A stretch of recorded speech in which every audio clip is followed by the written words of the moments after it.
ஒரு சூப்பரான சேனலை பற்றி தான் பார்க்க போகிறோம். என்னென்னு பார்த்தீங்கன்னா எடிட் ரூம். இவர் ஆக மொத்தமே 4 வீடியோ போட்டிருந்தாரு. ஆனால் 4 வீடியோவும் ரொம்ப யூஸ்ஃபுல்லான வீடியோ. என்ன அப்படின்னு பார்த்தீங்கன்னா ஃபோட்டோஷாப் வந்து எப்படி கற்றுக்கிறது, அது மட்டும் இல்லாமல் ஃபோனில் வந்து எப்படி வந்து ஆட் பண்ணுற போஸ்டர்லாம் எப்படி கிரியேட் பண்ணுறது அப்படின்னு சூப்பரான வீடியோஸ் எல்லாம் பார்த்துருக்காரு. நம்ம சேனல் மாதிரி இவர் ஒரு எடிட்டர் சேனல் தான் வச்சிருக்காரு.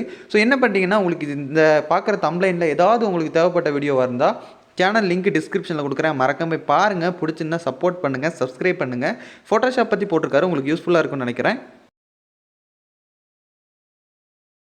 காய்ஸ், இன்றைக்கி நம்ம இந்த வீடியோவில் எதை பற்றி பார்க்க போகிறோம் அப்படின்னு பார்த்தீங்கன்னா ஒரு சூப்பரான வீடியோவாக தான் இருக்க போகுது. ஏன் அப்படின்னா பர்த்டேக்கு வந்து எல்லாருமே ஃபோட்டோ எடிட் பண்ணுவாங்க. நம்ம இந்த மாதிரி சூப்பரான கொலாஜ் ஃபோட்டோ எப்படி எடிட் பண்ணுறது அப்படின்னு இந்த வீடியோவில் பார்க்க போகிறோம். இதுக்கு நம்ம யூஸ் பண்ண போகிற ஆப் என்னன்னு பார்த்தீங்கன்னா PicsArt தான் நம்ம எப்போ யூஸ் பண்ண போகிறோம். அது கலர் கரெக்ஷன் வந்து என்ன ஆப் யூஸ் பண்ண போகிறோம் அப்படின்னா Adobe Lightroom. இந்த ஃபோட்டோவை சிம்பிளாக தான் பண்ண போகிறோம். ரொம்ப கிராண்டெல்லாம் கிடையாது. சிம்பிளான ஒரு 3 ஃபோட்டோ கட் பண்ணி வச்சுட்டு ஒரு பேக்ரவுண்ட் வச்சுட்டு அதுக்கு ஏற்ற மாதிரி ஒரு க்ரியேட்டிவான ஒரு சூப்பரான கலர் கரெக்ஷனோட தான் பண்ண போகிறோம். இந்த வீடியோ பிடிச்சா மறக்காமல் ஒரு லைக், ஷேர், சப்ஸ்கிரைப் பண்ணிடுங்க. ஏன்னா நம்ம சேனல் இப்போது 60,000 சப்ஸ்கிரைபர்களே வந்து விட்டது. அதனால் டக்குன்னு 100K வாங்கணும், சில்வர் பட்டன் வாங்கணும், இந்த மூலையில் மாட்டணும். ஐயோ, இங்கே மாட்ட முடியாது, வீட்டுக்குள்ளே எங்கேயாவது மாட்டணும் அப்படின்னு நான் நினச்சிக்கிட்டு இருக்கேன். நீங்கள் என்ன பண்ணுறீங்க அப்படின்னா மறக்காம சப்ஸ்கிரைப் பண்ணிட்டு லைக் பண்ணிடுங்க. இந்த வீடியோ பிடிச்சிருந்தா கமெண்ட் பண்ணுங்கள். இன்னும் என்ன வீடியோஸ் வேணும் அப்படின்னு கமெண்ட் பண்ணுங்கள். இந்த வீடியோவில் செம்மையான சூப்பரான ஒரு பர்த்டே ஃபோட்டோ தான் எடிட் பண்ண போகிறோம். வீடியோக்குள்ளே போகலாம் வாங்க. நம்ம வந்து PicsArt ஆப் ஓப்பன் பண்ண போகிறோம். என்ன அப்படின்னா PicsArtல தான் நம்ம இதை எடிட் பண்ண போகிறோம். ஸோ வந்து PicsArt ஓப்பன் பண்ணிட்டு ஸ்கிப் அப்படின்னு கொடுத்துருங்க. நீங்கள் என்ன பண்ணிங்கன்னா நெட்டை வந்து ஆஃப் பண்ணி வச்சுடுங்க. ஏன்னா நெட் ஆஃப் பண்ணால் தான் இந்த PicsArt வந்து வேலை செய்யுது. அப்படி இல்லைனா காசு கேட்குறாங்க. ஸோ இந்த கீழே இருக்க ப்ளஸ் பட்டனை கொடுத்துட்டு எடிட் ஃபோட்டோ அப்படின்னு கொடுக்குறோம். கொடுத்துட்டு இங்கே பேக்ரவுண்ட் அப்படின்னு இருக்குல்ல, அதை கிளிக் பண்ணி கொடுத்துருங்க. கிளிக் பண்ணதுக்கப்புறம் அதுக்கப்புறம் இந்த மேலே ஃபஸ்ட் இருக்க டிரான்ஸ்பரண்டான லேயரை செலக்ட் பண்ணிடுங்க.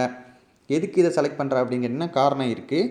அப்புறம் வந்து என்ன பண்ணிங்கன்னா டூல்ஸ் அப்படின்னு இருக்குல்ல, டூல்ஸை கிளிக் பண்ணி க்ரோப் அப்படின்னு ஒரு ஆப்ஷன் இருக்குது. அந்த க்ரோப்பை கொடுத்துட்டு இதில் வந்து போர்ட்ரைட் அப்படின்னு ஒரு ஆப்ஷன் இருக்குது கீழே. அந்த போர்ட்ரைட்டை கொடுத்து டிக் பண்ணிடுங்க. ஏன்னா நம்ம இன்ஸ்டாகிராமில் போடும்போது ஃபுல் சைஸாக இருக்கணும். ஸோ வந்து இப்போ ஃபோனை திருப்பிட்டு நம்ம எடிட்டிங் பண்ணலாம். அடுத்து வந்து நம்ம என்ன பண்ண போகிறோம் பார்த்தீங்கன்னா நேராக அப்படியே கீழே வந்துக்கிட்டே இருந்தோம்னு வச்சுக்கோங்களேன். இதில் வந்து ஒரு ஆப்ஷன் இருக்குது. என்ன ஆப்ஷன்னா ட்ராவ் அப்படின்னு ஒரு ஆப்ஷன் இருக்குது. ஸோ இந்த ட்ராவை கிளிக் பண்ணுறோம். மறுபடியும் ட்ராவ் அப்படின்றத கிளிக் பண்ணுறோம். கிளிக் பண்ணிவிட்டு இந்த இடத்துல, அதாவது இந்த இடத்துல ஒரு 3 இது டாட் மாதிரி இருக்குது பார்த்தீங்களா, ஒரு 3 பாக்ஸ் அடுக்கி வச்ச மாதிரி அந்த பாக்ஸை கிளிக் பண்ணுறீங்க. கிளிக் பண்ணிட்டு மேலே இருக்க ப்ளஸ் பட்டனை கொடுக்குறீங்க. கொடுத்துட்டு எம்டி லேயர் அப்படின்னு கொடுக்கக்கூடாது, டெலீட் பண்ணிடணும். ப்ளஸ் பட்டனை கொடுத்துட்டு ஃபோட்டோ லேயர் அப்படின்னு இருக்குல்ல, அந்த ஃபோட்டோ லேயரை கொடுங்க ஃபஸ்ட்டு. கொடுத்ததுக்கப்புறம் என்ன பண்ணுறீங்க அப்படின்னா என்னோட ஃபோன் வந்திருக்கு. ஸோ கொடுத்ததுக்கப்புறம் என்ன பண்ணுறீங்க அப்படின்னா நான் வந்து ஆல்ரெடி நான் பண்ணி வச்சுருக்கேன். ஏன்னா ஒருத்தர் சொன்னார் நீ வந்து ஃபஸ்ட்டு ப்ரிப்பேர் பண்ணிவிட்டு வா, அதுக்கப்புறம் வீடியோ போடுன்னு. ஸோ வந்து நான் உங்களுக்கு சொல்லி காட்டுறேன். இப்போ நம்ம என்ன பண்ண போகிறோம்னா வாட்ஸ்அப் டாக்குமெண்ட்டில் கொஞ்சம் பிக்சர்ஸ் இருக்குது. இப்போ அதில் வந்து நம்ம ஒரு பிக்சர்ஸ் எடுக்க போகிறோம்.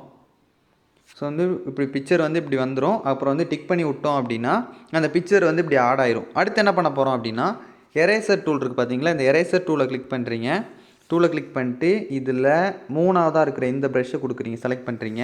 இங்கே இருக்கிற இந்த 3 புள்ளி மாதிரி இருக்குது பார்த்தீங்களா ப்ளூ கலரில், அந்த புள்ளியை கிளிக் பண்ணிட்டு ஸ்பேஸிங்னு இருக்குல்ல, அதை வந்து ஃபுல்லாக 2க்கு வச்சுருங்க. ஓகே, டிக் பண்ணியாச்சு.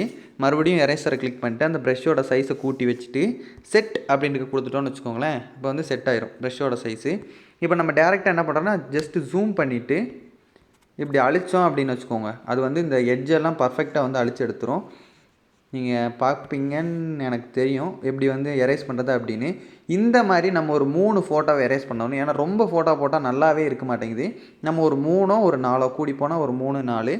இப்போ வந்து இப்போ நீங்கள் இந்த இடம் சைடெல்லாம் கட் பண்ணிட்டீங்கன்னு வச்சுக்கோங்களேன், இந்த பார்டர் வந்து இப்படி கட் பண்ணி எடுத்துட்டீங்க அப்படின்னா அடுத்து வந்து எரேசர் அப்படிங்க கிளிக் பண்ணி ஃபஸ்ட்டு இருக்க ப்ரெஷ்ஷை செலக்ட் பண்ணிக்கோங்க. ஏன்னா அது கொஞ்சம் பெருசாக வரும். இந்த 3 டாட்டை கிளிக் பண்ணி ஹார்ட்னஸை ஃபுல்லாக வச்சுட்டு செட் அப்படின்னு கொடுத்துட்டு ஜஸ்ட் இப்படி கொடுத்தீங்கன்னு வச்சுக்கோங்களேன், ரொம்ப பெரிய ஸ்பேஸில் வந்து எரேஸ் பண்ணும். அது வந்து கரெக்டான நம்ம எட்ஜெல்லாம் கட் பண்ணுறதுக்கு தான் அந்த 3ஆவதாக இருக்கிற ப்ரெஷ்ஷை செலக்ட் பண்ணுறது. இது வந்து கொஞ்சம் பெரிய ஏரியா கவர் பண்ணி கட் பண்ணுறதுக்காக இருக்கும். இப்படி வந்து ஒரு 3 ஃபோட்டோவை எடிட் பண்ணி நான் வந்து கட் பண்ணி வச்சுருக்கேன். அந்த கட் பண்ணதை நான் ஆட் பண்ணுறேன். உங்கள் எல்லாருக்கும் ஒரு டவுட் இருக்கும். என்ன டவுட் அப்படின்னு பார்த்தீங்கன்னா, இப்போ நான் இப்படி கட் பண்ணிட்டேன், இப்போ ஒரு 3 ஃபோட்டோ கட் பண்ணிட்டேன், அது வந்து எப்படி அரேஞ்ச் பண்ணுறது அப்படின்னு கேட்டிங்கன்னா, நான் இந்த ஃபோட்டோவோட ஒரு காப்பி எடுத்து வச்சுருக்கேன். ஸோ இந்த மேலே இருக்க இந்த 3 புள்ளியை கிளிக் பண்ணிங்க அப்படின்னா இதில் வந்து ட்ரான்ஸ்ஃபார்ம் அப்படின்னு ஒரு ஆப்ஷன் வரும். ஸோ இந்த ட்ரான்ஸ்ஃபார்மை கிளிக் பண்ணிட்டு ஜஸ்ட்டு நம்ம வந்து இந்த பக்கம் தள்ளி வச்சுக்கலாம், இப்படி தள்ளி வச்சுக்கலாம்.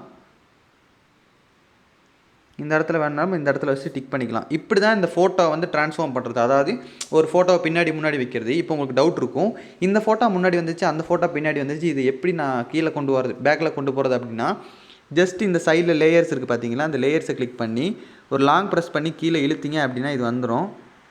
எப்படி கீழே வந்துருச்சா? இப்போ வந்து உங்களுக்கு எப்படி வந்து ஒரு ஃபோட்டோ எப்படி கொண்டு வரது தெரியும். அதாவது இந்த ஒரு ஃபோட்டோ கிளிக் பண்ணி இந்த 3 புள்ளியை கிளிக் பண்ணி ட்ரான்ஸ்ஃபார்ம் அப்படின்னு கொடுத்துட்டு நம்ம இப்படி மேலே இங்கிட்டு தள்ளி வச்சுக்கலாம். ஓகே, இந்த மாதிரி தான் பண்ணணும். நான் ஆல்ரெடி ஒரு ஃபோட்டோ வந்து செலக்ட் பண்ணி வச்சுருக்கேன். ஸோ வந்து டெலீட் பண்ணிக்கிறேன். அது வந்து இங்கே தான் இருக்குது, நம்ம ஆட் பண்ணியாச்சு. அடுத்து வந்து நம்ம பேக்ரவுண்டை ஆட் பண்ண போகிறோம். அதுக்கு என்ன பண்ணணும் அப்படின்னு பார்த்தீங்கன்னா, ஃபஸ்ட்டு இந்த லாஸ்ட்டில் ஒரு டூல் இருக்குது பார்த்தீங்களா, லாஸ்ட்டில் ஒரு லேயர் இருக்குல்ல, அதாவது இந்த பாக்ஸாக இருக்கிறத கிளிக் பண்ணால் இந்த சைடில் இருக்கிறது இது வரும். லாஸ்ட்டில் அது கிளிக் பண்ணி மேலே இருக்க ப்ளஸ் பட்டனை கொடுத்துட்டு ஃபோட்டோ லேயர் அப்படின்னு கொடுத்துருங்க. நான் டிஸ்கிரிப்ஷனில் வந்து இந்த பேக்ரவுண்டும் இந்த பிஎன்ஜி எல்லாம் கொடுக்குறேன். ஸோ வந்து இதை டிக் பண்ணி வச்சுக்கலாம். இப்போ வந்து பேக்ரவுண்ட் வந்து செட் ஆயிடுச்சு. ஸோ வந்து இதை லாங் ப்ரெஸ் பண்ணி இப்படி இழுத்துக்கிட்டே வந்தோம்னா என்ன ஆகும்னா அது கீழே வந்துடும். ஓகேவா? அடுத்து வந்து என்ன பண்ண போகிறோம் பார்த்தீங்கன்னா, நம்ம இதில் வந்து என்ன ஆட் பண்ண போகிறோம்னா ஒரு பிஎன்ஜி வந்து ஆட் பண்ண போகிறோம். ஸோ ப்ளஸ் பட்டனை கொடுத்துட்டு ஃபோட்டோ லேயர் சேம் மெத்தட் தான். இந்த பிஎன்ஜி வந்து டிஸ்கிரிப்ஷனில் இருக்குது, அதை கொடுத்துருங்க. டிக் பண்ணியாச்சு. ஓகே, டிக் பண்ணியாச்சு. அடுத்து என்ன பண்ண போகிறோம் அப்படின்னு பார்த்தீங்கன்னா, இதை அப்படியே லாங் ப்ரெஸ் பண்ணு, இதை அப்படியே கீழே எடுத்துகிட்டு வரணும். ஓகே, நம்ம எதை கஷ்டப்பட்டு இழுத்து வச்சுட்டேன், அது என்னென்னு தெரியல. இப்போ நம்ம பார்க்கும்போது பிக்கை பார்க்கும்போது உங்களுக்கு கண்டிப்பாக தெரியும் எப்படின்னா, மேலே ஒன்று இருக்குது, கீழே ஒன்று இருக்குது. ஸோ இந்த இடத்துல வந்து தெரியும். ஃபஸ்ட்டு வந்து நம்ம கீழே ஒன்று ஆட் பண்ண போகிறோம். அதாவது பிஎன்ஜிக்கு பின்னாடி ஒன்று ஆட் பண்ண போகிறோம். எதுக்கு அப்படின்னா நம்ம பேனருக்கு தலைக்கு பின்னாடி இருக்கிற மாதிரி. அடுத்து ஒன்று பிஎன்ஜிக்கு மேலே ஒன்று ஆட் பண்ணியிருக்கோம். எதுக்கு அப்படின்னா அந்த தலைக்கிட்ட இருக்குல்ல, அது வராமல் கீழே இந்த இடத்துல ஒன்று வந்திருக்கு பார்த்தீங்களா, அதுக்கு. ஸோ இப்போ தலை மேலே வந்திருக்கு, என்ன பண்ணணும் அப்படின்னா ஜஸ்ட் எரேசரை கிளிக் பண்ணுறீங்க. ஃபஸ்ட் இருக்க டூலை செலக்ட் பண்ணிட்டு சைஸை கூட்டு ஜஸ்ட் எரேஸ் பண்ணி விட்டிங்கன்னா, ஐயோ பிஎன்ஜி டெலிட் பண்ணிட்டேனே, இந்த இதை கிளிக் பண்ணிக்கணும், மறந்துடாதீங்க. நம்ம வந்து மேலே கொடுத்துருக்க பிஎன்ஜியை கிளிக் பண்ணிட்டு அதுக்கப்புறம் தான் எரேஸ் பண்ணணும். ஸோ இந்த எரேஸ் பண்ணியாச்சு. அது வந்து பெருசாக டிஃப்ரென்ஸெல்லாம் ஒன்றுமே தெரியாது. அடுத்து நம்ம என்ன பண்ண போகிறோம்னு பார்த்தீங்கன்னா, நெக்ஸ்ட்டு இன்னொரு பிஎன்ஜி வந்து ஆட் பண்ண போகிறோம். ஸோ அதை ப்ளஸ் பட்டனை கொடுத்துட்டு மறுபடியும் ஃபோட்டோ லேயர் கொடுக்குறோம். கொடுத்துட்டு டெக்ஸ்ட் பிஎன்ஜி. ஓகேவா? இதுக்கு பேர் வந்து டெக்ஸ்ட் பிஎன்ஜி. ஸோ இந்த ப்ளஸ் பட்டனை கொடுத்துட்டா இந்த இடத்துல வந்து டெக்ஸ்ட் வந்து ஆட் ஆயிரும். உங்களுக்கு வந்து தெரியும் அப்படின்னு நினைக்கிறேன். மறுபடியும் ஒரு ப்ளஸ் பட்டனை கொடுக்க போகிறோம். ஃபோட்டோ லேயர் கொடுக்க போகிறோம். ஃபோட்டோ லேயர் கொடுத்துட்டு இங்கே வந்து அந்த பிஎன்ஜி நான் சேவ் பண்ணலான்னு நினைக்கிறேன். அது ஒரு சின்ன டிப்ஸ் தான். என்னென்னு பார்த்தீங்கன்னா, ஜஸ்ட்டு இந்த மேலே இருக்க ப்ளஸ் பட்டனை கொடுத்துட்டு எம்டி லேயர், ஃபோட்டோ லேயர் வந்துருச்சு. ப்ளஸ் பட்டனை கொடுத்துட்டு எம்டி லேயர் அப்படின்னு ஒன்று செலக்ட் பண்ணிக்கோங்க. செலக்ட் பண்ணிட்டு என்ன பண்ணுறீங்க அப்படின்னா, அந்த ஹாப்பி பர்த்டே கீழே வந்து இந்த லேயரை வந்து இழுத்து வச்சுக்கோங்க. ஓகேவா? இழுத்து வச்சுட்டு ஜஸ்ட் ஜூம் பண்ணிக்கோங்க. ஜூம் பண்ணிட்டு ப்ரஷ் அப்படின்னு கிளிக் பண்ணிவிட்டு ரெண்டு தடவை கிளிக் பண்ணிட்டு இந்த 3 ப்ளூ கலர் புள்ளி இருக்குது பார்த்தீங்களா, அதை கிளிக் பண்ணி ஹார்ட்னஸை வந்து ஃபுல்லாக குறைச்சி வச்சுக்கணும். ஓகேவா? அதுக்கப்புறம் கலர் அப்படின்னு கிளிக் பண்ணுறீங்க. இதில் வந்து இந்த இங்க் ஃபில்ட்ரு மாதிரி இருக்குல்ல, அதை கொடுத்துட்டு நம்ம பேக்ரவுண்டில் இந்த ஒரு கலரை செலக்ட் பண்ணிக்கோங்க. செலக்ட் பண்ணிட்டு என்ன பண்ணோம் அப்படின்னு பார்த்தீங்கன்னா, இப்போ நம்ம வரைய போகிறோம். உங்களுக்கு தெரியும் நினைக்கிறேன். இப்போ நான் அந்த ப்ரெஷ்ஷோட சைஸை ஃபுல்லாக தான் வச்சுருக்கேன். இந்த மாதிரி நம்ம இந்த இடத்துல இப்படி வரைஞ்சி கொடுத்தோன்னு வச்சுங்க, சும்மா அந்த டெக்ஸ்ட்டு வந்து நமக்கு தனியாகவே தெரியும். ஸோ வந்து இது எதுக்கு அப்படின்னு கேட்டிங்கன்னா, நீ எதுக்கு இதை பண்ணுற அப்படின்னு கேட்டிங்கன்னா, நம்ம இப்போ ஒரு ஃபோட்டோ பண்ணுறோம் அப்படின்னா இந்த மாதிரி ஒன்று இருக்கணும். இருந்தால் தான் அதோட வந்து பர்ஃபெக்ட் கிடைக்கும். செட் பண்ணிட்டு இதில் ஒப்பாசிட்டி வந்து கம்மியாக இருக்குது, ஒப்பாசிட்டியை ஃபுல்லாக வச்சுக்கிறேன். ஓகே, இப்படி கொடுத்துட்டு அதுக்கப்புறம் அந்த 3 புள்ளி இருக்குல்ல, அதை கிளிக் பண்ணி ட்ரான்ஸ்ஃபார்ம் அப்படின்னு இருக்குல்ல, அதை கொடுக்கணும். கொடுத்துட்டு ஜஸ்ட் இப்படி ஜூம் பண்ணி வச்சிடணும். ஓகே, டிக் பண்ணியாச்சு. இந்த மாதிரியும் நீங்கள் பண்ணலாம், ஏன்னா இது ஒரு டிசைனாக இருக்குது. அதுக்கப்புறம் இந்த நார்மல் அப்படின்னு கிளிக் பண்ணிட்டு லைட்டன் கொடுத்துட்டு ஒப்பாசிட்டியை லேசாக குறைச்சிட்டிங்கன்னா உங்களுக்கு ஒரு பர்ஃபெக்ட்னஸ் கிடைக்கும். இல்லைனா நீங்கள் இப்படி ஃபுல்லாக வச்சுக்கலாம், ஏன்னா அந்த ஹாப்பி பர்த்டே அப்படின்னு தெரியணும். ஸோ இப்படி தான் நம்ம சூப்பரான பர்த்டே ஃபோட்டோ கேர்ள்ஸுக்கு எடிட் பண்ணுறோம். பாய்ஸ்க்கு இதே டிப்ஸை யூஸ் பண்ணி நீங்கள் இந்த பேக்ரவுண்டை போட்டு எடிட் பண்ணலாம். அது மட்டும் இல்லாமல் என்னோட பர்த்டேக்கு நான் ஒரு வீடியோ போட்டிருந்தேன், அதாவது ஒரு போஸ்ட் போட்டிருந்தேன். அதை நம்ம எடிட் பண்ணோம் அப்படின்னா மறக்காமல் கமெண்ட் பண்ணுங்கள். அந்த வீடியோ நெக்ஸ்ட்டு வருது. ஆனால் அது வந்து ஒரு ரா ஃபில்ட்ரு சூப்பராக பயங்கரமாக இருக்கும். ஸோ இந்த வீடியோ பிடிச்சிருந்தா லைக் பண்ணிடுங்க. இந்த மேலே இருக்கிற இந்த பக்கம் இருக்கிற 3 புள்ளியை கிளிக் பண்ணி நம்ம சேவ் இமேஜ் அப்படின்னு கொடுத்தாச்சு. ஃபோட்டோ சேவ் ஆகிடுச்சு. இனி அடோப் லைட்ரூமில் சின்ன கலர் கரெக்ஷன். லைட்ரூம் ஆப்பில் நம்ம ஃபோட்டோ வந்து ஓப்பன் பண்ணுறோம். என்ன பண்ண போகிறோம் அப்படின்னு பார்த்தீங்கன்னா, ஜஸ்ட் இப்படி மேலே இழுத்துட்டு வந்து இதில் வந்து ஃபஸ்ட்டு இருக்க சூரியகாந்தி பூ கிளிக் பண்ணிட்டு பிளாக் வந்து குறைச்சிக்கோங்க, ஒயிட்டை வந்து கூட்டிக்கோங்க ஃபஸ்ட்டு. ரெண்டாவது வந்து டிப்ஸ் என்னென்னா, அந்த முக்கோணம் இருக்குல்ல, அதை கிளிக் பண்ணிட்டு ஷார்ப்பனிங் அப்படின்றது கூட்டிக்கோங்க. ஏன்னா பிக்சார்ட்டில் நம்ம ஃபோட்டோ எடிட் பண்ணோம்னா ஷார்ப்பன் வந்து கம்மியாயிரும், குவாலிட்டி வந்து குறைஞ்சிரும். அதுக்கப்புறம் நாய்ஸ் ரிடக்ஷன் எது கொடுக்குறோம் அப்படின்னா, ஃபோட்டோ வந்து கொஞ்சம் ஸ்மூத்தாக இருக்குது, ஒரு ஆயில் பெயிண்டிங் மாதிரி. அதுக்கப்புறம் மேலே இருக்கிற அந்த ஸ்கொயருக்குள்ள ஒரு ரவுண்ட் இருக்குல்ல, அதில் வந்து விஜினிட்டி வந்து கூட்டிக்கோங்க. ஏன்னா அந்த அவுட்டரில் வந்து ஒரு மாதிரி பாப்அப் அந்த ஒரு ஃபீல் இருக்கணும். ஃபெதர்ஸ் வந்து லேசாக கூட்டிக்கோங்க. லைட்டாக இருந்தால் போதும், இல்லை நம்ம விஜினிட்டி வந்து லைட்டாக குறைச்சிக்கலாம். அதுக்கப்புறம் நம்ம பண்ண போகிறது என்னென்னா, இதிலேயே மேலே ஒரு ஆப்ஷன் இருக்கும் பாருங்கள், இந்த முக்கோணம்ல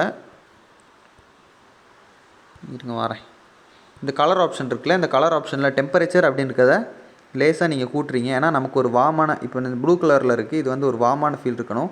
ஸோ ஒரு 10, 5 வச்சிங்கன்னா உங்களுக்கு ஒரு பர்ஃபெக்டான ஃபோட்டோவாக இருக்கும். ஸோ இந்த வீடியோவில் விபன்ஸ் வந்து லேசாக கூட்டிக்கும், கொஞ்சம் ஒரு பர்ஃபெக்டான ஒரு கலராக இருக்கிறதுக்கு. இந்த வீடியோ பிடிச்சிருந்தா மறக்காமல் லைக் பண்ணுங்கள், சப்ஸ்கிரைப் பண்ணுங்கள். நெக்ஸ்ட் ஒரு சூப்பரான வீடியோ சந்திக்கிறேன். டெய்லி நம்ம சேனலில் 4 மணிக்கு வீடியோ வருது. சப்ஸ்கிரைப் பண்ணி பெல் ஐக்கானை கிளிக் பண்ணிடுங்க.